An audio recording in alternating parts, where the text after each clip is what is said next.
Welcome. विद्युत रसायन के अंदर एक और महत्वपूर्ण पार्ट है और इसकी प्रायोगिक गणना भी इसके अंदर शामिल है। उसमें हम नेक्स्ट टॉपिक प्रारंभ कर रहे हैं जिसके अंदर हम ले रहे हैं आयनिक अभिगमन, आयनिक ट्रांसपोर्ट, दूसरा है आयनिक गतिशीलता, आयनिक मोबिलिटी, और तीसरा यहाँ पर है परिशुद्ध आयनिक गतिशीलता, और लास्ट है अभिगमनांक। इन 4 पॉइंट्स जो बिल्कुल छोटे छोटे से हैं, इनकी आपको प्रक्रिया या इनकी परिभाषाएं और इनके सूत्र याद रखने हैं। तो हम सर्वप्रथम बात कर रहे हैं आयनिक अभिगमन। आयनिक अभिगमन का मतलब है किसी भी विद्युत अपघट्य विलयन में यदि विद्युत धारा प्रवाहित की जाती है तो आयन विपरीत इलेक्ट्रोडों की ओर स्थानांतरित होते हैं और इसी स्थानांतरण को हम आयनिक अभिगमन या आयनों का अभिगमन कहते हैं। तो सिंपल सी प्रक्रिया हो जाएगी। आयनिक अभिगमन किसे कहा जाता है? तो विद्युत अपघट्य के विलयन में विद्युत धारा प्रवाहित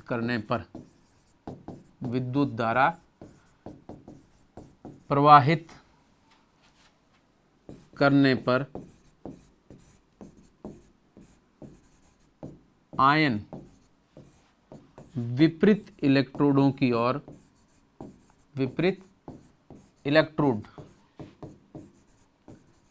ओर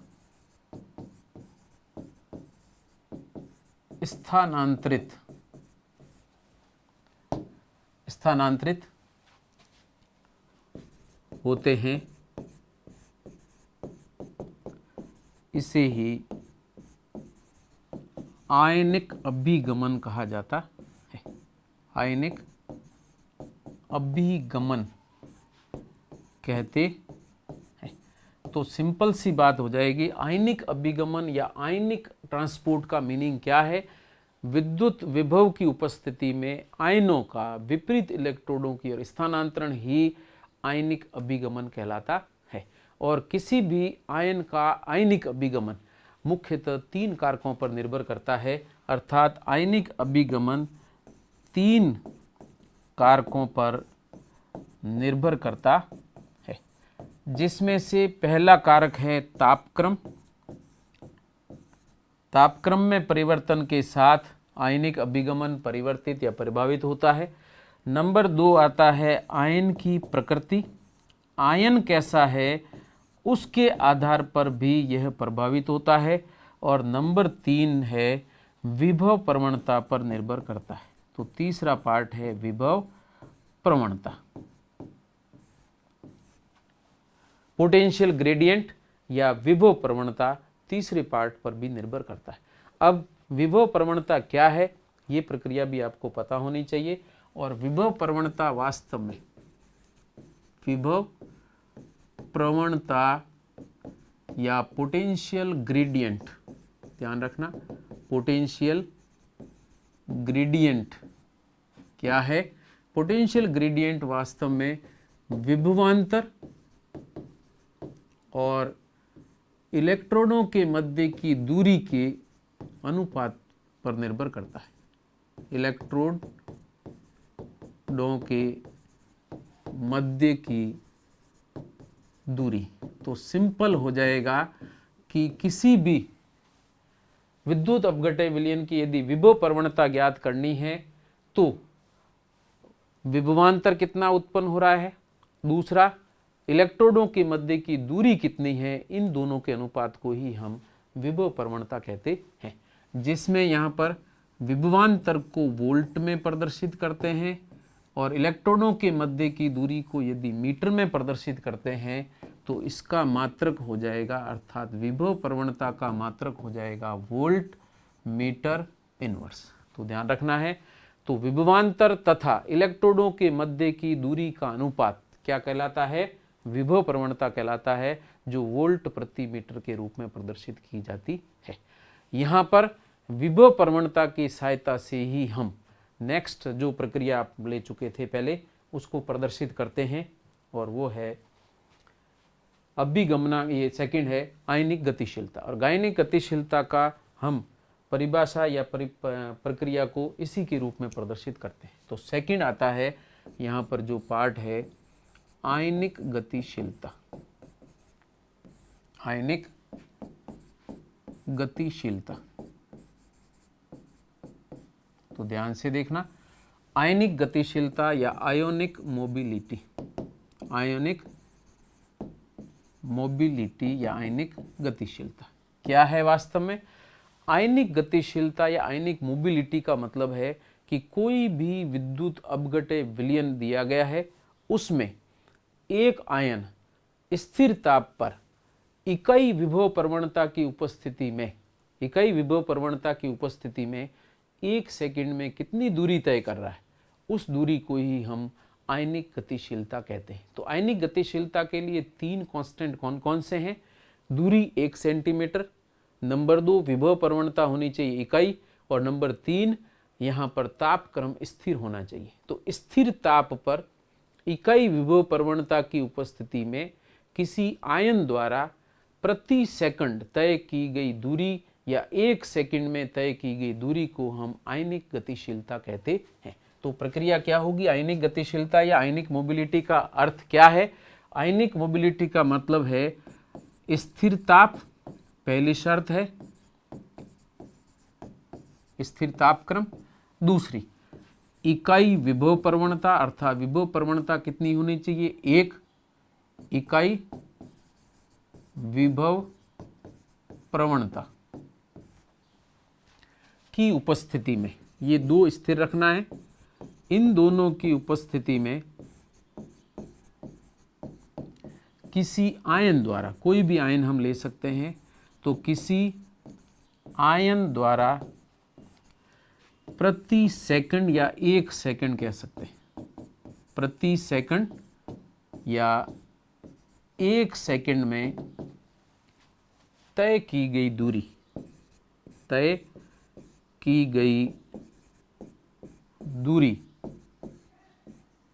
आयनिक गतिशीलता कहलाती है।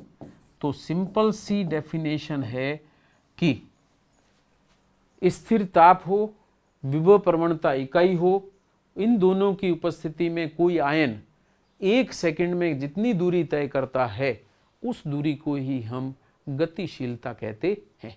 सामान्य गति के लिए हम जो प्रक्रिया प्रदर्शित करते हैं, तय की गई दूरी प्रति समय, तो उसी तरीके से यहाँ पर इस आयन द्वारा 1 सेकंड में इकाई विभव प्रवणता की उपस्थिति में तय की गई दूरी को हम गतिशीलता या आयनिक गतिशीलता के द्वारा प्रदर्शित करते हैं। अर्थात आयनिक गतिशीलता क्या हो जाएगी? आयनिक गतिशीलता, तो आयनिक गतिशीलता प्रदर्शित होगी कैसे?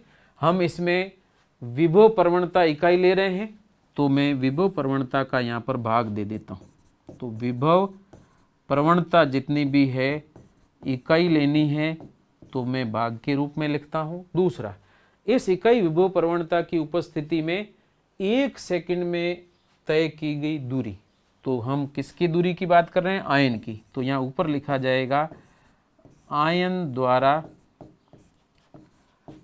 तय की गई दूरी, लेकिन ये प्रति सेकंड में लेनी है, तो हम डिवाइड कर देंगे सेकंड से, सेकंड या सेकंड एस के रूप में प्रदर्शित करते हैं। तो इकाई विभव प्रवणता की उपस्थिति में स्थिर ताप पर किसी आयन द्वारा 1 सेकंड में तय की गई दूरी को हम विभव प्रवणता कहते हैं।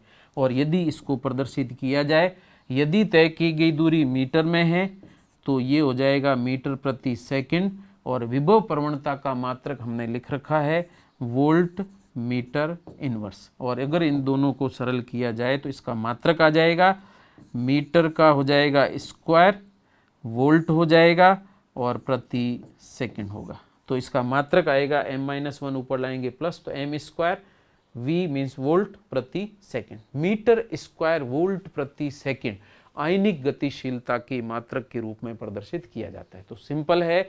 सबसे पहले हमने लिया अभिगमन। अभिगमन का मतलब है विभव की उपस्थिति में आयन का एक जगह से दूसरी जगह जाना अभिगमन कहलाता है। फिर उसके बाद लिया हमने इकाई विभव या विभव प्रवणता। विभव प्रवणता विभवांतर और इलेक्ट्रॉनों के मध्य की दूरी के अनुपात को कहते हैं। तीसरे नंबर पर लिया हमने आयनिक गतिशीलता। इकाई विभव प्रवणता की उपस्थिति में किसी आयन द्वारा प्रति सेकंड तय की गई दूरी को विभव प्रवणता कहते हैं और विभव प्रवणता का मात्रक होता है मीटर स्क्वायर वोल्ट प्रति सेकंड। तो इस तरीके मीटर स्क्वायर प्रति वोल्ट प्रति सेकंड, क्योंकि वी भी नीचे, तो प्रति वोल्ट प्रति सेकंड के रूप में हम इसको प्रदर्शित करेंगे और यही है आयनिक गतिशीलता। तीसरे पॉइंट के रूप में हम प्रदर्शित कर रहे हैं और वो है परिशुद्ध आयनिक गतिशीलता। तो तीसरे नंबर पर आएगा परिशुद्ध आयनिक गतिशीलता, जिसको हम कहते हैं एब्सोल्यूट आयनिक मोबिलिटी, और इसे प्रदर्शित किया जाता है U स्मॉल लेटर के द्वारा।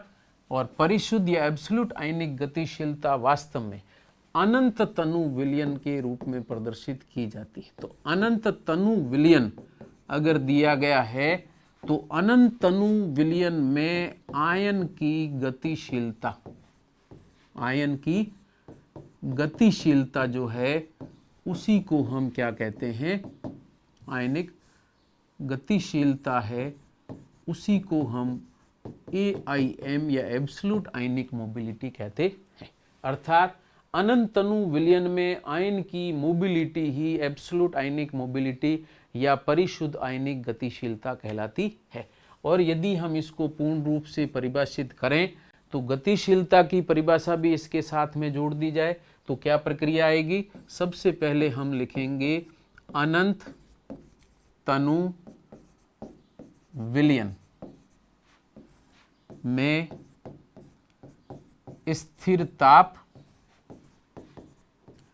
व इकाई विभव प्रवणता की उपस्थिति में, विभव प्रवणता की उपस्थिति में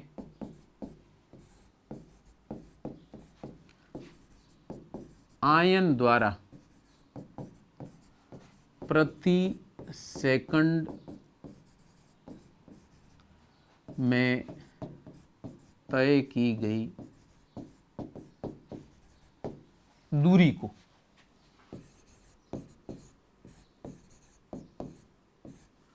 एब्सोल्यूट आयनिक मोबिलिटी या म्यू कहते हैं। इसका मतलब सिंपल है, वह सेम परिभाषा है। अगर उसी परिभाषा में हम अनंत तनु विलयन साथ में जोड़ देते हैं तो जो पहले परिभाषा दी थी उसमें यदि अनंत तनु विलयन जोड़ दिया जाए तो वही परिभाषा परिशुद्ध आयनिक गतिशीलता के लिए प्रयुक्त की जाती है। तो इसके अंदर मात्रक भी वही रहेगा, सूत्र भी वही रहेगा। तो इसका मैं मात्रक दोबारा यहाँ पर लिख रहा हूँ, परिशुद्ध आयनिक गतिशीलता का भी मात्रक यहाँ पर प्रदर्शित किया जाए तो ये मीटर स्क्वायर वो प्रति वोल्ट और प्रति सेकंड के द्वारा प्रदर्शित किया जाता है। और इसी को हम एब्सोल्यूट आयनिक मोबिलिटी या म्यू से प्रदर्शित करते हैं। अनंत तनु विलयन के लिए हमने पहले भी चालकता शब्द काम में लिया था, विलयन की अनंत तनुता पर चालकता। तो यहाँ पर भी यदि अनंत तनु विलयन के साथ में आयनों की गतिशीलता को प्रदर्शित किया गया है तो इसको भी हम अनंत तनु विलयन की चालकता के साथ में जोड़ सकते हैं। तो यहाँ पर अगली प्रक्रिया हम साथ में ले रहे हैं कि यहाँ पर दिया गया परिशुद्ध आयनिक गतिशीलता को हम विलयन के अंदर दी गई जो अनंत तनु विलयन की चालकता है उसके साथ जोड़ सकते हैं। और इन दोनों में सीधा सा संबंध है कि हम यहाँ पर प्रदर्शित कर रहे हैं अनंत तनु विलयन है, उसकी आयनिक चालकता धनायन है तो धनायन की अनंत तनुता पर आयनिक चालकता, जो कि कोलराउस नियम के अंदर भी हम आधार के रूप में प्रदर्शित करते हैं। आयनों के स्वतंत्र अभिगमन के रूप में हम इसको प्रदर्शित करेंगे। और दूसरी तरफ हमने लिया है यहाँ पर क्या था, म्यू।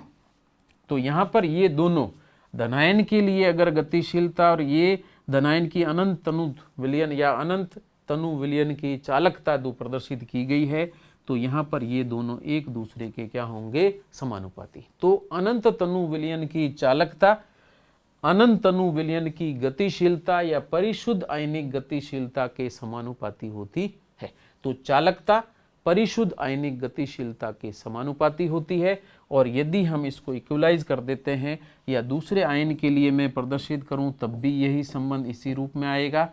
और यदि इसको बराबर के चिन्ह के रूप में किया जाए तो धनायन की अनंत तनुता पर चालकता गुणा बराबर हो जाएगा एक स्थिरांक हम यूज करते हैं k इंटू म्यू या u0।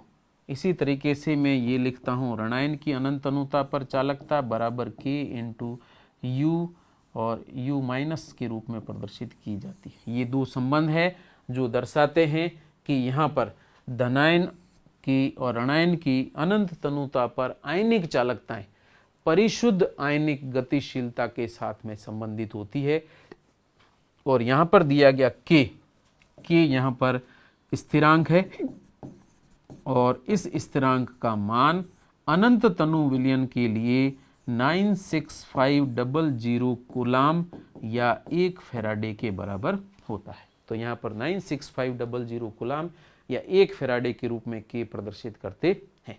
और यदि मुझे म्यू ज्ञात करना है तो यहाँ पर अनंत तनु विलयन ऋणायन के लिए अनंत तनु विलयन की चालकता और k का इसमें भाग दे दिया जाए, अर्थात चालकता अनंत तनु विलयन की चालकता और 96500 का जो अनुपात है यही अनुपात एब्सोल्यूट आयनिक मोबिलिटी या परिशुद्ध ऋणायनिक गतिशीलता को प्रदर्शित करेगी। तो अनंत तनु विलयन की धनायनिक चालकता और परिशुद्ध धनायनिक गतिशीलता एक दूसरे के समानुपाती होते हैं और उनके लिए ये संबंध प्रयुक्त किया जाता है। इसी तरीके से यदि मैं यहाँ पर ऋणायन के लिए धनायन के लिए प्रदर्शित करूं तो धनायन की अनंत तनु विलयन या धनायन की परिशुद्ध आयनिक गतिशीलता का मान हम लैम्डा धनायन की अनंत तनु विलयन की चालकता और 96500 के अनुपात के रूप में प्रदर्शित करते हैं। और इस तरीके से यह दो प्रक्रियाएं दर्शाई जाती है। इम्पोर्टेंट है और इसको अच्छी तरह से पढ़ लीजिए। एक और इसका तीसरा पार्ट आता है जिसको हम कहते हैं अभिगमनांक। तो तीसरा संबंध है जिसको कहा गया है अभिगमनांक। तो यहाँ पर अभिगमनांक या ट्रांसपोर्ट नंबर क्या है? अभिगमनांक या इंग्लिश में इसको हम नाम देते हैं ट्रांसपोर्ट नंबर और प्रदर्शित किया जाता है स्मॉल लेटर t से। ट्रांसपोर्ट नंबर या small letter t। Transport number या अभिगमनांक वास्तव में क्या होता है? किसी भी विद्युत अपघट्य विलयन की जिसकी बात कर रहे हैं उसमें उपस्थित आयन में से कोई एक आयन विद्युत धारा का कितना अंश लेकर के स्थानांतरित कर रहा है, उस स्थानांतरित विद्युत धारा के अंश को ही हम अभिगमनांक कहते हैं। तो सिंपल प्रक्रिया हो जाएगी कि विद्युत अपघट्य विलयन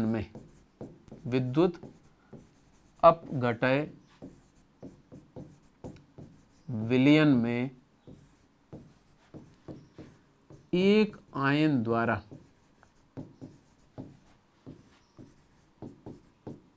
वहन की गई या ले जाई गई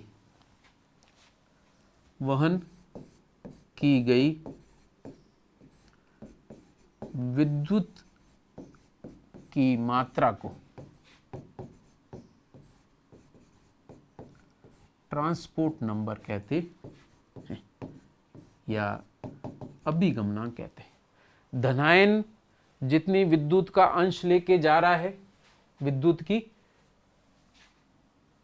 अंश में मात्रा, विद्युत की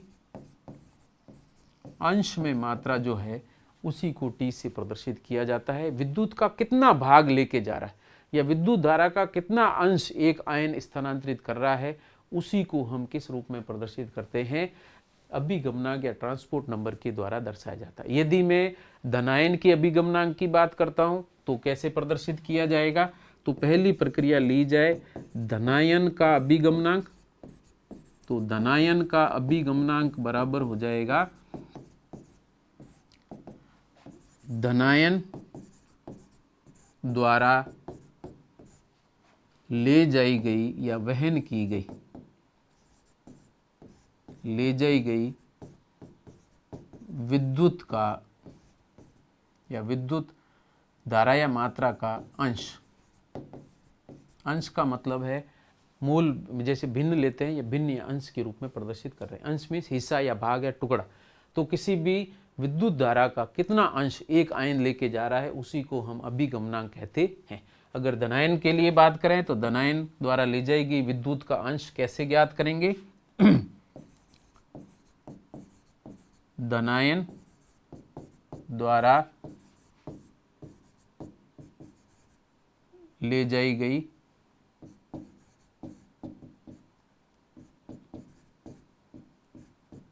विद्युत की मात्रा, कितने धनायन लेने, कोई भी एक धनायन आप ले लीजिए, कितनी मात्रा लेके जा रहा है उसको यहां प्रदर्शित करेंगे। डिवाइडेड बाय हो जाएगा विद्युत की कुल मात्रा।